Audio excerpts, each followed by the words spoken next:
Yeah, baby, Saints Row 3 today. This is it. I've been waiting to review this game for so long, my hairline's gone back 4 inches, and the milk my dad left for is surely stale by now. But nevertheless, Saints Row 3. A fun, gang-influenced third-person shooter with a goofy aftertone that's also the beginning of the end, and the only game to have a car wash for a fucking promo. God damn, look how shiny that windscreen. I know what you're all saying. Hey, Fu, why aren't you playing the remaster? Because I don't like the remaster, that's why. £35 for a game that adds more realism to an installment that is a walking, talking goofball just doesn't make any sense. Oh, please. No, that's it. That's it. Sadly, if you're on PC, this is the only decent Saints game you can play anymore. 1's not on Steam, 2's lost in existence to the constant crashes it faces every time you try to go past the loading screen. And that's it, out of games. Whoever at Volition decided to make a remaster of the 3rd game in the series and not 2, which would have suited what they were going for, by the way. I hope you lay awake at night thinking about that, because I know I do, you fucking idiot. So now let's take a look at the game that's so loved by many but caused the start of the downfall for my Messiah, and find out if it's as good as it still is, as good as it... I fucked my script up here. And find out if it's still as good as it was. The game starts with you getting arrested after you decided to rob a bank for no real reason, other than to be cool, I guess, and show an actor how it's done, along with setting up a pretty lackluster character for later in the game, and hope you don't question why more bank robbers don't bring fucking Will Smith with them. Now this mission isn't complete dog water. It provides a good idea on how the game's gonna go. You're really reminded how silly it is when this fucking dude is just asking for my autograph while killing me. The Saints Row 2 fanboy inside of me was fighting writing a lengthy paragraph about this fucking retard. But we're gonna hold it. We're gonna hold it. After we're arrested and kidnapped by the Syndicate, an organization of gangs who run Steelport along with these Discord mods, wants to take 2/3 of your shit with this before tax. You break out, Johnny gets fucked, which I know they clearly started to run with a joke that Johnny's this invincible dude, but it's ridiculous in this game. Like, your most memorable character in the series is just gone. What the fuck are you doing? No one even mentioned this man after Shauny's 2-second tantrum. I'm doing this for Johnny. Alright. And this DLC later in the game, don't play it. Don't play it. How do we calm Johnny down? It's cool, we got an Aisha. Oh, it's Piers in a dress. Well, how else? What if we make a brute version of Aisha so that they can have a real dramatic meeting again? Nope! Most of this game is ridiculous, but when you're putting it into comparison with Saints Row 4, Get Out of Hell, and this thing, it's starting to look pretty good. It isn't. At least the story isn't. Not as good as I remembered. After you land in Steelport, and the Syndicate bankrupted you anyway, so why do you even fucking bother with all this shit? You decide you need some guns. Fair. So you rob the army. The army? So now we've done an attack on American soil in a military base equivalent to Pearl Harbor, and we're only 3 missions in. I'm the president next game. The president. I'll say we haven't seen this before. Well, it's about damn time. A lot of missions just kind of come off as activities which you'll see more throughout, as I'm apparently protecting Pierce in every mission for him to do the objective. Like I'm a ginger-domed pimp waiting for his hoe to finish up for my 60%. Give it up, Pierce! Seriously, like 5 of the first 10 missions is him being like, hey, we need to go make a point. Let's buy loads of these stores and kill them at the hideout. See, you know how to do that. Now let's go around the tank and blow up the public to hurt the gang. We're hurting the gang. Oh, see, there's one. Then it just gives up and is like, you need to be more famous. So go on a game show? More famous? I don't know what they're trying to achieve. This is all fun side activities to do in the game, but that's the point. Side. I shouldn't be forced to play them and for it to be used as an excuse for a campaign. Why couldn't you have been Saints Row 2 Piers, huh? This fucking flat cap loser. After you piss off the Syndicate a little more, you end up going after the leader on your way to explore the building and find the origin of the brutes. Oleg's nutsack. So now they're like, hey, get it? That's why they're all the same, but like minigun version and flame fire guy. This fucking guy right here. After we take down the building and rest my big ball on a man's face, this is when Killbane takes over and he starts to control the city like a real dick. Saints Row 1 and 2 made a real fucking good idea of making multiple missions available at any time, meaning you can get any gang at any moment. Johnny had the fucking Ronin, Shawnee was sucking Rastacock, and my boy Carlos had the Brotherhood. I'm white, alright? Boys became men as they watched Aisha get sliced up like a fucking melon and Carlos get dragged along the road like a skipping pebble. By the time you get a few optional missions with a little close examination, you'll soon realise they're just more swords! I can mention the new characters, but they're not that interesting. Kinsey's the only one you'll really recognise as a newer Saints Row player, and not Johnny. Did I mention Johnny's not in the game? 80% of the reason Zemo's in it was just to have this fucking BDSM chariot chase. Fucking weird. I should quickly note we need to take the map, buying shops, doing activities, and doing some of these shitty-ass guard missions. Little did I know a fucking tattoo parlor will be controlling 4% of this entire map. Meaning Ink Master must be controlling at least 12% of this economy. Well, look who it is. The worst artist in Ink Master Hey, history. who needs to be good when I got that 4%, baby? This is where I couldn't stop noticing while playing the game. Just how famous the Saints are. Billboards, mascots, stores that you don't own.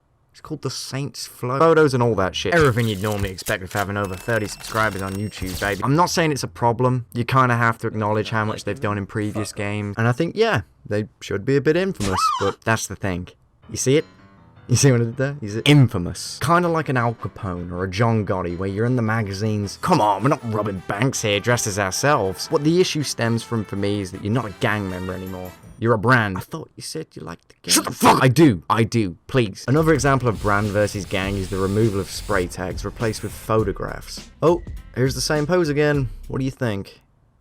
Yeah. Going back to the story for a minute, the idea behind why you do these main/side missions are so weak. So you have Hayden at your house. That's the type of thing Killbane will exploit. Weakness. Best toughen you up. Proceeds to throw myself in traffic. I like insurance fraud, but what the fuck is this for an explanation? And after adding tigers to the escort missions like you're in a shitty Hangover movie, we're back onto normal missions. And we're 50% for the game. Nice. We get jumped by some hooker assassins. Yep, keep moving. Then we have to be a naked, drugged up sex worker to get in and disable cameras. And lastly, to piss off Morningstar, we rob all their hoes on a boat and keep them for ourselves like a bangable Tamagotchi. There is no sense, but every mission will leave you with a few new gags you'll never repeat and a dick so hard your dad's gonna hang his hat in it. After meeting this ditzy bitch again, and here's where the story's tedious and gay, also known as the Stag, because the developers knew Officer Barbrady NPC times 400 was not policing the area to full effects. But it doesn't matter, because I have a 400-pound boss baby to slam on a jet and make it get away, which by the way, he fucking left me with this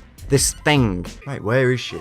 I've been here for fucking ages. Can you just get in the car, woman, please? Please! Oh, we're not gonna make it. We're not gonna make it because of this fucking meat brain. Oh! Next, Rey Mysterio's on the news, so we do some bits and bobs, and I still don't know fully what for, and try to take him out. But who'd have thought? Nope. And we're like, oh fuck, the Stag are coming. We go out to their base, kill them, terrorize the country a little bit further. I'm then like, alright, now it's time for the Deckers boss, who's just a pussy. I don't want to talk too much on these bosses because they are the least memorable things in this game. This mission was just a way of saying, this is it, no going back. Takes me back to the shame I felt as a young boy coming out to my dad and saying, I had a little bit of fun in that boss battle against the Dragon Pharaoh before he threw me out and told me Mr. Sunshine's battle shits all over it. Sorry, Dad. And that's when it hit me. It did shit all over it. Perhaps my standard for a Saints Row game had dropped. It's been so long since I've held my baby. No, I still think it's a shit mission. After the boss of the Deckers continues to run a whole gang, but can't get an ounce of testosterone in his teenage underdeveloped body, gives up everything and continues his path as a bitch. We spare him. Then the Stag attack the base and take Shaundy, and we're like, oh no, boom baby, Pearl Harbor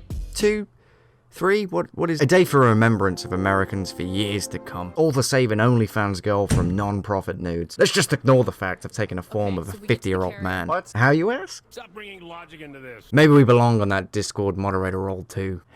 hey Shaundy. After we say fuck the Stag again and do the exact same thing as the start of the game, because why wouldn't you? The budget's already been spent, you doofus, it's been done. If we weren't playing this twice, it'd only be another fucking side activity. Once the equivalent to Pearl Harbor and 9/11 are committed in the same week, a zombie outbreak happens. Oh my god. Oh, wait for it. The mayor called to clean it up. Wait, I'm not done. It's fucking Smokey and the Bandit. This isn't a fucking joke. The zombie part of this game, I don't really mind too much. The game's already gone above and beyond with all the other shit, so there's no turning back. This is nothing. My eyes have seen unspeakable fucking things. What gets me is they've done it better previously, and still had it make sense. I don't know what to tell you. It's the best game of all time. I said it. I finally said it. Shut the fuck. Why is my dude such a bitch when meeting him too? You're a fucking baller. You run a gang. I'm dipping through plain windows on a weekly basis and I'm impressed with an actor who was relevant 10 years before this game was even made. I'm walking out and Will Smith is telling me his wife is cheating and finally we can solve a real fucking problem. Then I'll take that, Mayor. After we get this guy's mask back, and I know what you're thinking. Who is he? Truth is, I don't know. Oh yeah, and he's also voiced by fucking Hulk Hogan. brother. The game gave him fucking zero personality, and it's Hulk Hogan! And now he's got his mask back, so he thinks he's played enough SmackDown vs. Raw 2007 to know how to take The Rock's Mexican mate down, El Pueblo. No, he fucked it. Now it's me going in there. I'd whoop his ass, demask him, to remind people if you lose to me, I will shame you, and the commentator will probably put it best. This is where it gets the final mission, which they actually did a lot right. The action, the kills, the gang is all just right. If you get the choice to either kill Killbane or save Shaundy, and me being the G I am, I saw 20% off all future OnlyFans posts. You should have fucking seen me, man. That's my discount. Sadly, some things can't be left behind, like Pierce needing to be protected like a newborn baby in a blizzard. Is he down again? Pierce, get up, man! And this song that I'm going to play for a short while, for copyright reasons. The drive-by of 50 Cent had this fucking bopping out the window. Afterwards, we meet the side bitch of Cyrus. This old dude, in case you fucking forgot. This has got to be one of the most intense boss battles of this series. The build-up, the shooting, the bombs, the hostage. Oh, fart in a jar and dead. If you choose this ending, you get this movie scene with Killbane, where he's just this chill guy now, apparently, and you get this equally terrible boss fight, which is just shoot the things above him, and it'll fall down and hit him. That's it.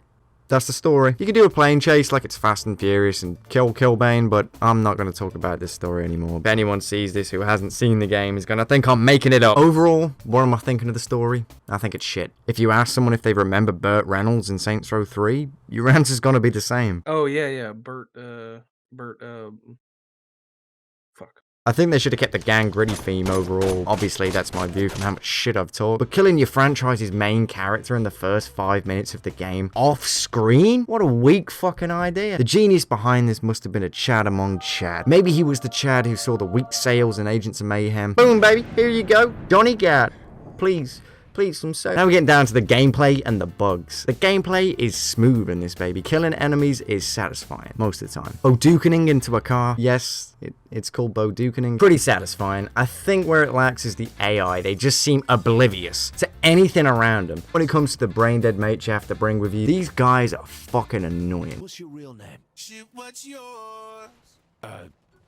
Winston Churchill. Winston Churchill? Holy shit! I wish I could throw a brick at my fucking screen and say, get in the fucking car! I'm on normal. After the 5th swarm, you get close to death, you can just leave the situation, as the only guy that's gonna piss you off is the dude flipping the cars at you and making you go in a quick time event every 20 seconds like it's in fucking Resident Evil. I'm not sure why they put this brute dude in. I understand wanting more range in the enemies, but like, what, just a Hulk smash, but Seawald, baby? The movement is smooth as eggs. The driving's alright. It's no GTA or Forza, and there's nothing really wrong with the cars, but there's nothing that jumps out of you and makes you say, if you were fucking here with Lewis Hamilton, I'd bitch you and that boy. Your notoriety, you lose whenever you walk in a building you own, which is gonna be everyone on every fucking block, with the prices these slums are selling for. 5 grand? 100 bones? I can't even get a month's rent for that, which makes the gangs and police especially just never an issue. The gun upgrades is a good idea, and the bullet impact you can see from the upgrades is noticeable. My problem is the motion blur blowback you get, like you just got slapped in the face by a fucking flashbang. Okay. Most of them this isn't the case. The variety is good. You gonna talk about the dick sword? No, I'm not talking about the dick sword. The customization is all there, ranging from clothes stores, tattoo parlors, and plastic surgeons, so you can be anyone you like. Your gang still has all the styles of a late 2010s meme, and the cars for your homeboys are all still changeable.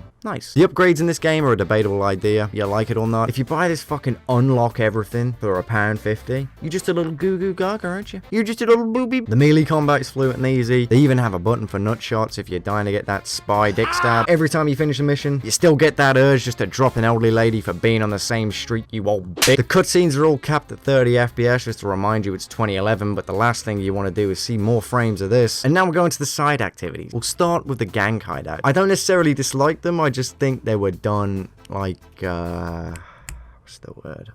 Like shit. You just go to an area and there's a fist, so I guess that means there's 20 strangers in this empty car park doing jack shit all day, but it's their territory. You'll just kind of see these things on the way to a mission and think, nah, fuck it, like it's a drive-through. But instead you're looking to massacre another group of unemployed jacket-matching dickheads. Saints Row 2, yes, I'm bringing it up again. It's Stronghold, so they felt way more important and more necessary. They may not be 32, but they're way better done with different objectives like cause mayhem to the area to shake down local shop owners, shut down the drug operation, kill all the gang, wipe out their cars and their planes. Meanwhile, these dudes are just lining up for the shitter. The helicopter activity, would you believe it? More missions protecting Pierce's ass, but in a helicopter now, so it's different. The Trailblazer's alright, let me just drive in chaos like usual, but the Cyberblaze is awful. No idea why they thought Tron Legacy Trailblaze would be fun or necessary, but it's in because we made a mission out of it, so now we gotta use it. Budget's been blown. The trafficking, I'm gonna let you guess. Have you guessed it? It's protecting Piers. You do protect other meatballs along the way, but let me assure you, this shit gets hectic. Mayhem is shoot shit and see what happens, mainly fences because they pay the most, so bam baby, look at that, fencing master. And tank mayhem, which is mayhem with tanks, as you probably guessed, but woo, more fences. Snatch is just picking up prostitutes and bringing them back to the pimp base. Escort is filming a sex tape in a car while you're driving around and the paparazzi are on your ass like you wouldn't believe. 10 to 15 paparazzi vans all trying to catch a glimpse of that 90-mile-per-hour handjob. Who can blame them? I think the Genki activity, it's a good new addition to the game. I like it. I think they saw people liked it and then made every single edition of the DLC basically correlate with this fucking Genki game mode. And insurance fraud, a Saints Row classic. One of the only glowing lights in such a dark hole. It's a little jank, but come on, I gotta give it something. A pass, it's gonna be insurance fraud. There is a horde mode, it's in the main menu. It's fucking rough. Like, no idea why it's in the game. Most boring shit of all time. Oh look, there are different sizes. That has gotta be the most impressive feature. Point is volition. I miss you. I love Saints Row. I just think the story took too much of a wacky turn for me. Seems like the writers have been taking progressively more drugs as the games have gone through. Not sure on the direction you took, but this game still has a Saints-ish feeling. And as I said, the only one you're getting on Steam, baby. But don't worry, Saints Row 4 is soon. Mr. Red!